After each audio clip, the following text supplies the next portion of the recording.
All right, good evening everyone. It being 6:01 p.m, I'll declare open the special council meeting of the 12th of June 2024. We wish to acknowledge the traditional custodians of the land we are meeting on, the Wadani people. We wish to acknowledge and respect their continuing connection to the land, waters and community.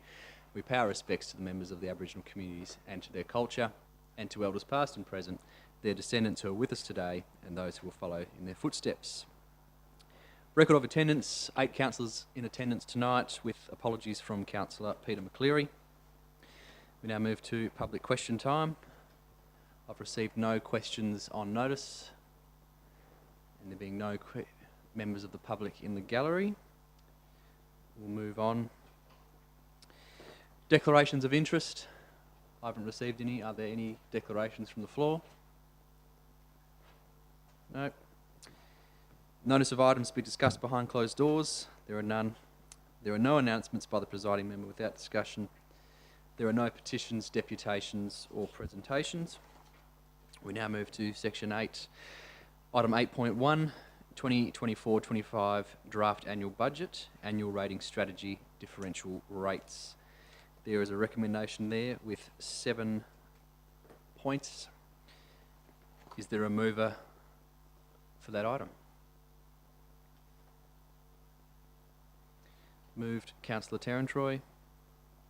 Is there a seconder? Councillor Noonan. Councillor Terrantroy. I think that the council and the staff have been consulting on this for a number of months. We've had 5 meetings before tonight's meeting, and we've got community consultation coming up, two meetings of community consultation coming up on the rates. I think that although there's some issues with Table 9 looking a little confusing on page 31 of Docs on Tap, it's clear that although the bottom line shows that the GRV has had a great impact on our rates. I know that we're spending $7 million more on waste this year compared to last year. However, 20% waste subsidy for 24-25 is still going to be in place. Table 3 gives a basic overview for anyone who wants to look at it of the rates. That's on page 20 of Docs on Tap. And Table 4, it shows the council, on page 22 on Docs on Tap, shows the council and staff budget consultation meeting process, showing the 5 meetings that staff have had with council to go through this and work through the selected rating. I just wanted to note that although we've got a brought forward balance of $6.6 million, it's actually not a surplus. It's already funds that are committed to other things. That's on page 23 on Docs on Tap in the agenda. So that's really important for residents to understand that money is all committed. Also, on page 24 of Docs on Tap on the Capital Works program, we've got $18.3 million for being spent, but we must keep in mind that 5.7 of that will be spent in the first year of the build for the Dale Up Multi-Purpose Community and Youth Centre, which has been fully financed through grant funding, which is a wonderful thing for our communities and and our youth. Also on Table 6, it's interesting to look at the fact, that's on page 27 of Docs on Tap, that the waste, or they call it sanitising or something, for 23-24 and 24-25, there's an increase for residential of $26 a year, but if you are rural, semi-rural, industrial or commercial areas, it's only an increase of $17 a year. I think that also the tables sort of summarise all the information that the residents need to look at, because I think it's clear if you look at all the tables. If you want to read all the information with it, that's fine as well. But the tables are very clear and transparent. Table 7 on page 28 of Docs on Tap is got a summary of the differential rate, and also on page 33, if you're in financial hardship, you can see the financial hardship policy and arrange to have a meeting with a staff member here if you are in financial trouble. So I don't have any problem recommending this. I mean, there's discussions to come through from my fellow councillors, but I think this process is the best one since I've been on council. Thank you. Councillor Noonan. Thank you, Mr. President, and thank you, Councillor Troy, for that good summary of the proposal in front of us. I'd just like to reiterate the point that Councillor Troy made, that this is a re-evaluation, that the large part of this increase has been an increase in the Landgates re-evaluation of the returns that people could get on their properties. So it mentions that residential re-evaluation percentage increase was 48%. Now that's an enormous increase, but and the reason for that is due to COVID a couple of years ago, that the re-evaluations were delayed by a couple of years. So if you like, this is a 5-year catch-up, and that's the reason why it appears to be such a large increase. The other way of looking at it, I suppose, and the more positive way of looking at it, is that this is a reflection of a better reflection of the real value of your property.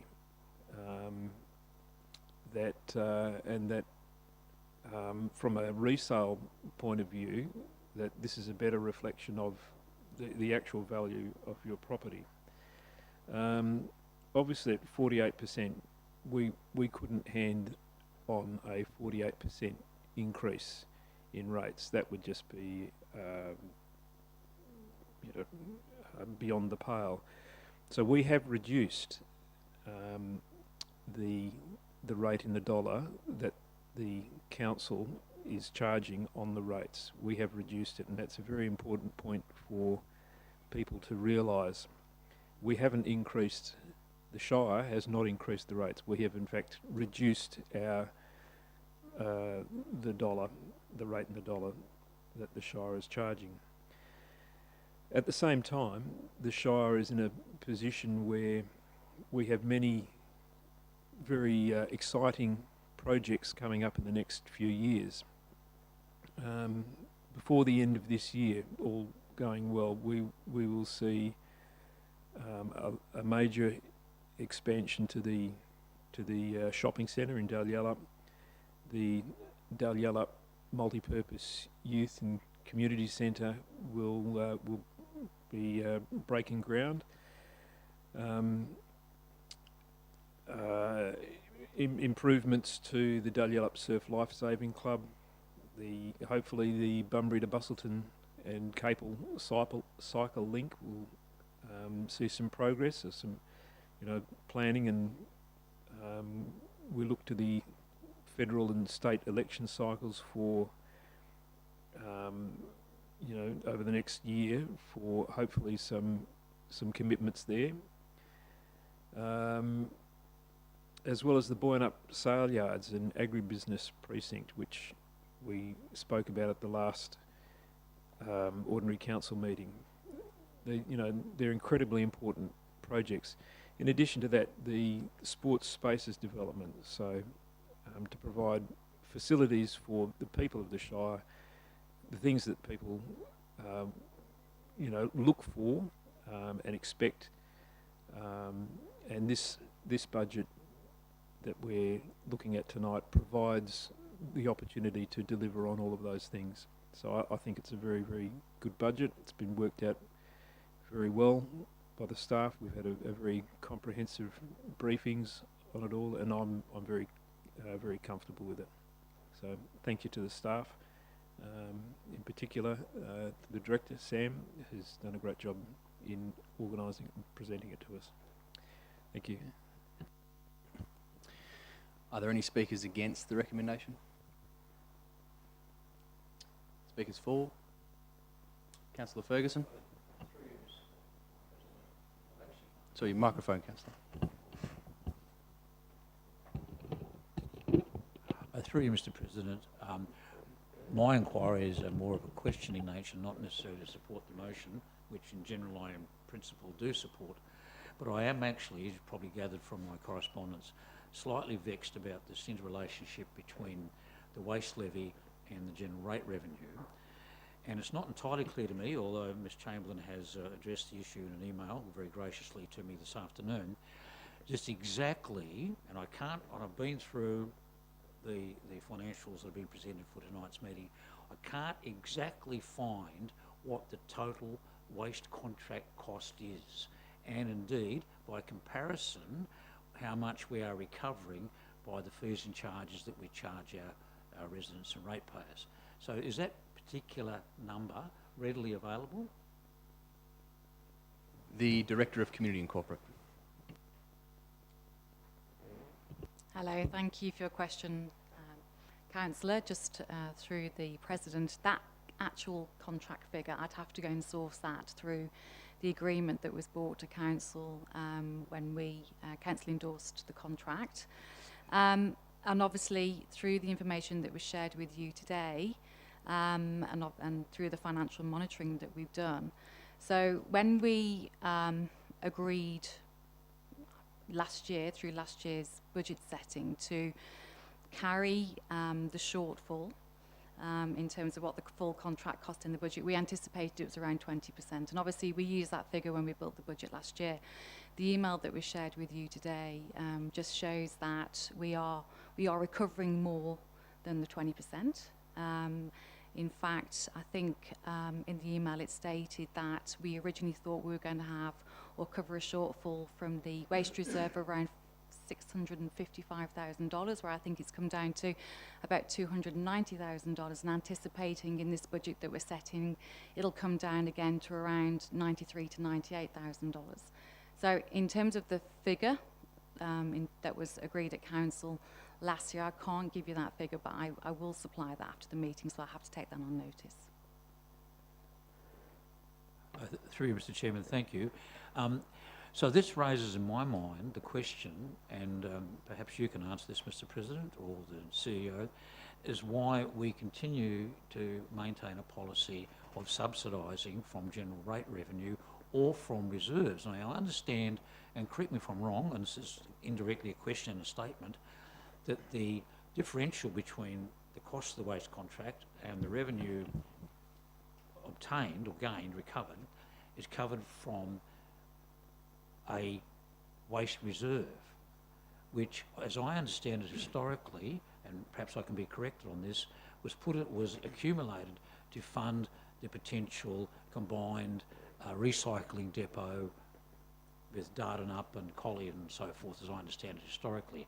So we are indirectly then drawing down from a fund or reserve that was established for a capital works process to cover operating costs in effect. Now, is that in fact what's happening, or am I misunderstanding this? Thank you. Thanks, Councillor Ferguson. There's probably two parts to that question. I'll answer the first one around the currently endorsed structure around the fees and charges, and I might pass to the CEO around ways forward around the waste management reserve. So in July last year, I believe it was, Council endorsed the new waste services contract. Prior to that, Council had a very good agreement around the cost of that service, but also it was very limiting in terms of contamination charges that could then be charged to the local government. Under the new services contract, there was a significant cost increase, but also much higher charges in terms of any contaminated loads that were received, they would then be charged to the local government. As part of Council's consideration of its 2023-24 budget, it took the approach to look at phasing in these increased charges over 2 periods to lessen that impact in direct service charges to the property owner, excuse me, and also reduce the burden on the waste services reserve, which if we did not change the fee structure, would have been depleted this financial year. So last year it decided to increase charges 60%, which ultimately made the sanitation charges direct cost recovering at about 80% of the cost of the service. The remaining 20% was then being funded through general revenue or through the Waste Services Reserve. The recommendation before us tonight is to leave those service charges as they are, in light of the GRV re-evaluation and the variation of financial burden that may be felt across the rate base. So that existing 20% that is coming out of general revenue still exists. In terms of the Waste Services Reserve, I'll pass to the CEO on what they're recommending coming forward in the draft financial budget, and the corporate business plan. Thank you, Shire President. So, Councillor, just adding to what the Shire President said, you recall that in April, Council adopted a new waste services strategy, so undertook a waste services review, the first one that had been done since 2015-16, I think, or 14, and adopted a new strategy. Within that strategy, there was a series of immediate and kind of medium-term recommendations. And the recommendations largely focused on the types and nature of the services that the Shire might provide in the future, on all aspects of waste, whether or not that be the bin pickup, the number of bins, FOGO, curbside green waste and hard waste collection, access to the waste transfer station, so a whole suite of different services that the Shire obviously provides, and the costs and how they might be delivered. So, you know, do we keep maintaining a hard waste and green waste curbside pickup, or do we let people take them, because obviously that suits some people and not others, or for those people that it's an important service to actually let them take it to the waste transfer station. So there's a number of different ways that those services can be delivered.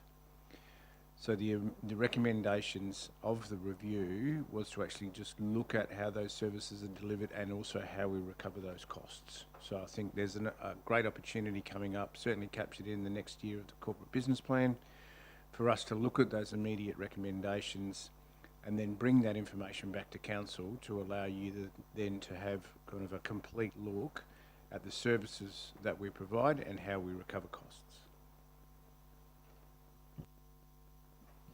Does that answer your questions, Councillor?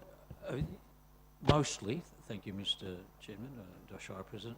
I must say that when we looked at the waste strategy, which I was happy to endorse, we weren't then across where the rate situation would be. We hadn't had the advice on the GRVs. And so we've now come to looking at them both in their way they integrate. It may well be that this isn't a particularly good idea, but I would actually rather see that we took the progressive steps to do the full cost recovery on the waste charges and costs by taking the 10% increase this year and 10% the following year. So after in more or less in the life of this council, you might say, we actually get back to a rational situation. But I'd also would have liked to have seen then that given that we would increase the race levy prospectively by somewhat, we would then actually be able to charge or have the rate increase in real dollar terms at a lesser figure, so that there was a nil-sum game here. I don't want to impact on the capital works program that we've endorsed. I think it's very ambitious, but it's also aspirational, which we should aim for. So I just would like to say that at some point, if we do bring this matter back to council, we should actually have a look at how the interrelationship between that subsidy for the waste levy or costs and the way that general rate revenue plays out, and whether we can in fact strike a balance that not necessarily more equitable, but is more transparent in the way that it's reflected in the community.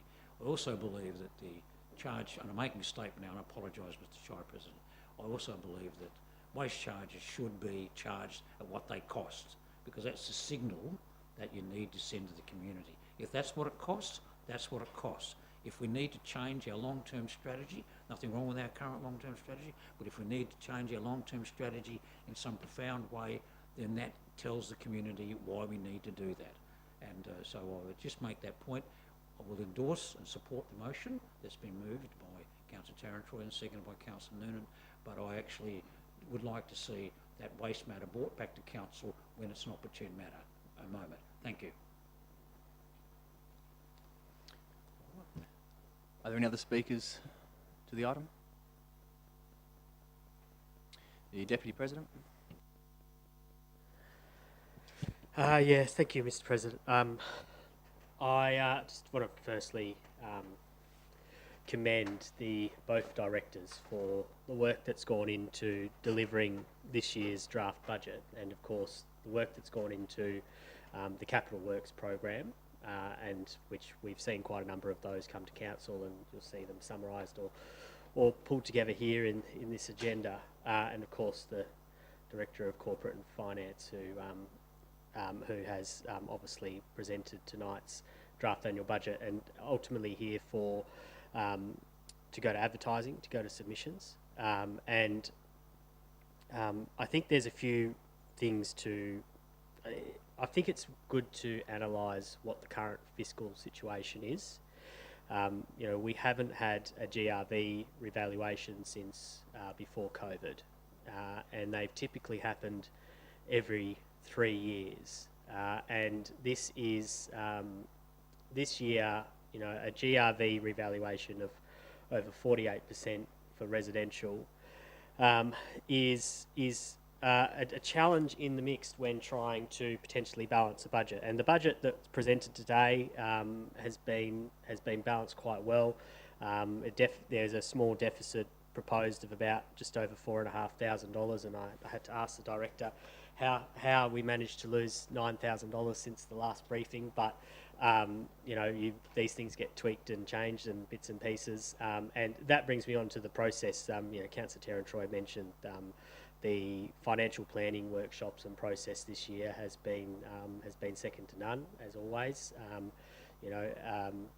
Having been able to attend all of those workshops this year, but the current situation that we find ourselves in with the revaluation of the GRV is something that our neighbours will experience over time as well. I know Donnybrook have had a revaluation, and they have seen a slightly different value to us, but much the same situation, the first revaluation in many years. But I think the action taken by the recommendation to reduce the rate in the dollar, remembering that this is a calculation, and we only control one portion of that calculation, and that's the rate in the dollar.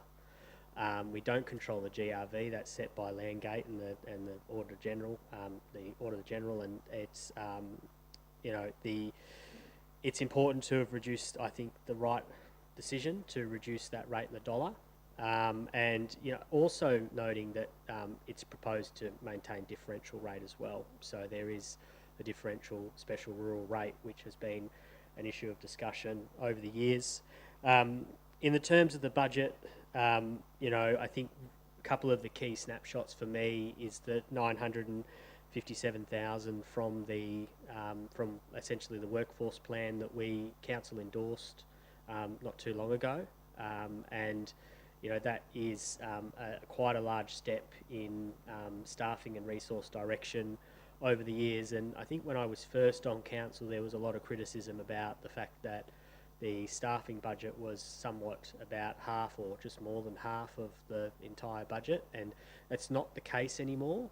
But perhaps, and that's not a bad thing, but it also identifies that perhaps, as the Shire's grown, that perhaps the staffing needs haven't kept up with that, and we've had many discussions through the workforce plan about that. So I think that's a key as well.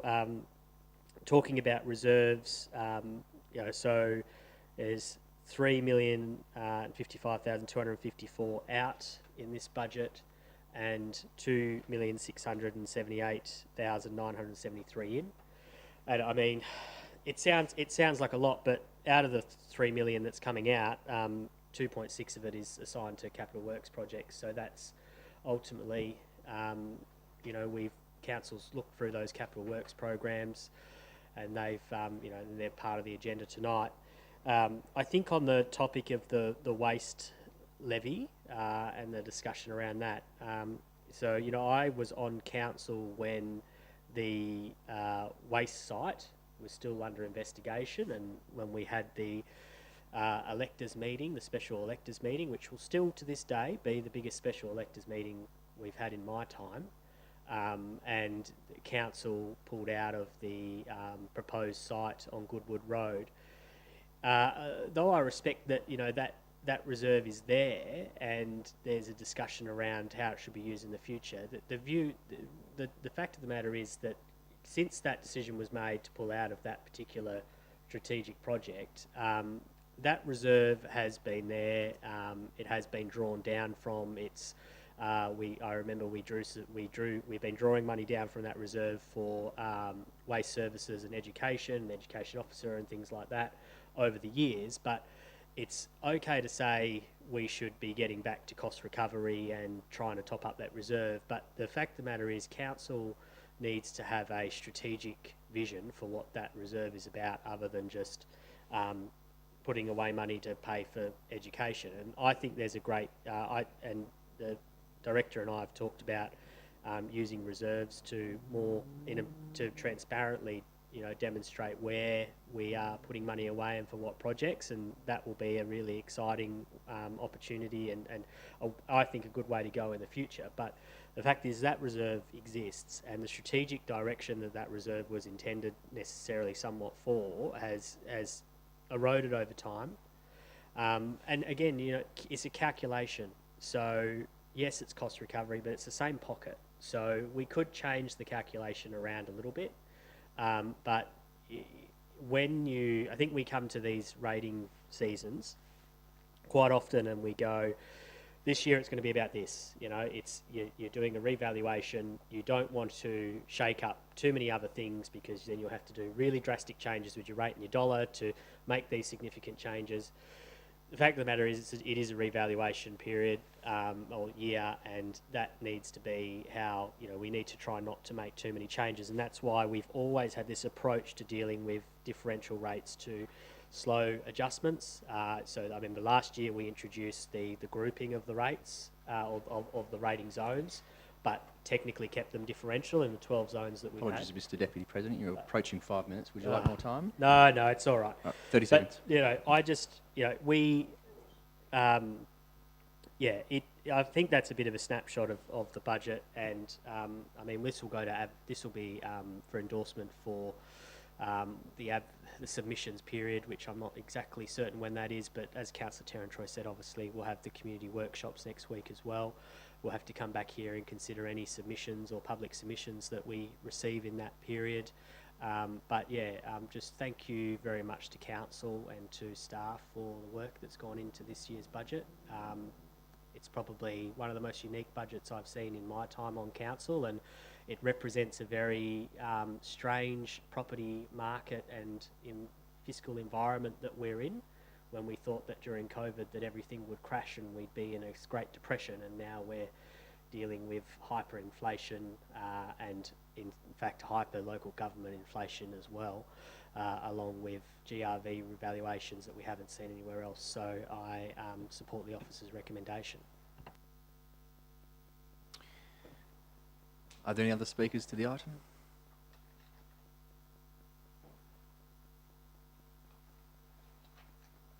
No, I'll say a few words. Look, I put my endorsement behind the proposal before us this evening. Look, it has been designed to mitigate the current economic challenges that we are facing, as well as the significant increases in property values that we've seen through the Landgate re-evaluation, which, as has been mentioned by multiple people tonight, has been delayed for some time, about 6 years. So that has led to that significant increase in property values. So this adjustment in our rate in the dollar will hopefully go towards easing that financial burden, particularly those in our residential zone, which has seen quite a large increase. But I think it is worth noting that while this adjustment does partially ease that financial burden. There will be those that will be impacted differently due to the individual circumstances of which the GRV is applied. So some property values may have gone up quite a lot within that. Some might not have moved very much, but I think this is the right move in trying to distribute that burden across the rate base and make it more fair across the local government. So I do endorse this structure. Another few things, it does keep the specified error rate in Dalyalup. Does remain the same, capped at $218. And as has been mentioned, a little bit around the table around the waste services, keeping that where it is. But I do concur with the comments from the Deputy President around the waste services reserve about, and as answered by the CEO as well, around plans going forward, getting a proper plan behind that in which way we intend to go. So yeah, out for public comment. A few things to get through as well, but the way the draft budget looks as well, there's certainly some exciting things coming forward in the draft budget around the Capital Works program. We're looking at 3.7 million in new projects through the CBP, subject to endorsement. Later on, an $18.3 million Capital Works, which sounds very big, but there is the Dalyalup Multipurpose Community Youth Centre tied into that, which does make that seem like a very big number. But there are a few good things in there, such as $4.5 million on roads, about $190,000 on drains, $330 on paths, and $2.2 million on recreation and culture. So some fantastic initiatives that we'll hopefully see come through that. But also funded was about $96,000 worth of community initiatives which came through our community budget request program. So great to see those included. In closing, I'd just like to say that very shortly our public comment period on the draft budget and rating strategy will be open, so I do invite all those interested to make a submission and provide their comments on the draft budget and rating strategy. So with that, I'll commend the recommendation to the Council. Are there any other speakers? No? Does the mover wish to close? Look, I agree with everything the councillors have contributed to this discussion. Councillor Noonan, Councillor Ferguson, Councillor Shishano and our President, Doug Kitchen. I think that we need to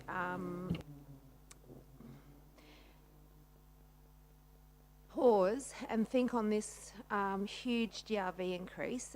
It's been very difficult. I mean, Table 9 makes it look like, because the rate in the dollar's gone down, but because of the GRV increase, the rate in the dollar going down is positive because it means we're not passing all of the increases on to residents, especially in this time where there are financial pressures with the cost of living and things like that. So, and I mean, remembering too that rates are a wealth tax, not a fee for service. I know that we really pushed that last year in all of the community workshops.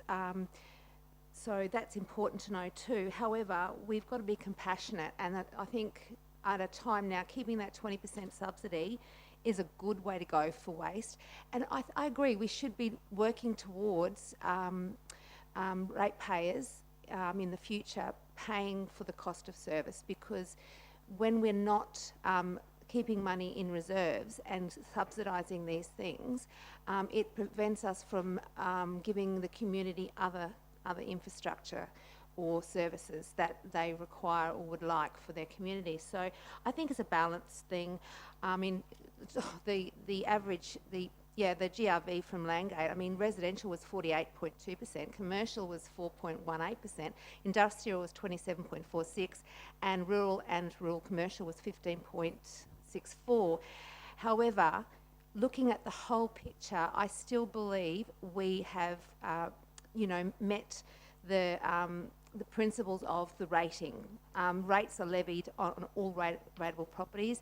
The rates are a tax, not a fee for service, which I've already covered. Also, it's fairness and equity. So we've got that hardship policy that if people are really struggling, just call the Shire staff, make appointment, be open and transparent and honest why you're struggling, and the officers will help you as much as they can within the policy. It's consistency. I mean, it's, everyone with properties that are rated should be paying around the same amount if they're the same value property. Also, I think it's the way that the staff have worked with council on this, and I do commend Sam. She's done an awesome job, as have all the directors and the CEO and all supporting staff, to give transparency and administrative efficiency. And these are the things that we need to do for transparency as a council for our residents. I mean, that's why we're here. We're here to support our residents and to do what's fair and equitable, and just, you know, just to be here as people that the residents can contact and talk about things that are on their mind. But I also urge residents to be open and wanting to contact staff too, because the staff team we have now are pretty great staff. There's the camaraderie here is very good. I've never had a problem asking a question. I always get great answers, and if they can't give me the answer, they go and find the answer. There's no, you know, cloak and dagger going on here. It's a really good place to be, and I really am really happy that we moved here in 2011. So in closing, yeah, I think it's great. I think that, yes, we should move towards what Councillor Ferguson said, but at the moment I think we've just got to pace ourselves and take a moment to breathe and think about what we do next year and the year after. But that's possibly a very good planned way going forward to reduce it 10% by 10%, but then knowing that 10% in the second year is not going to give the same amount of money as it would in the first year, if you know what I mean, because of inflation and all of that. $1 today is not the same as $1 in a year's time. So, yes, thank you. All right, with that, I'll put it to the vote. Those in favour? That's carried unanimously. There are no items for consideration behind closed doors, and there being no further business on this evening's agenda, I'll declare the meeting closed at 6:38 p.m. Thank you very much, everyone, for your attendance, and those in the public.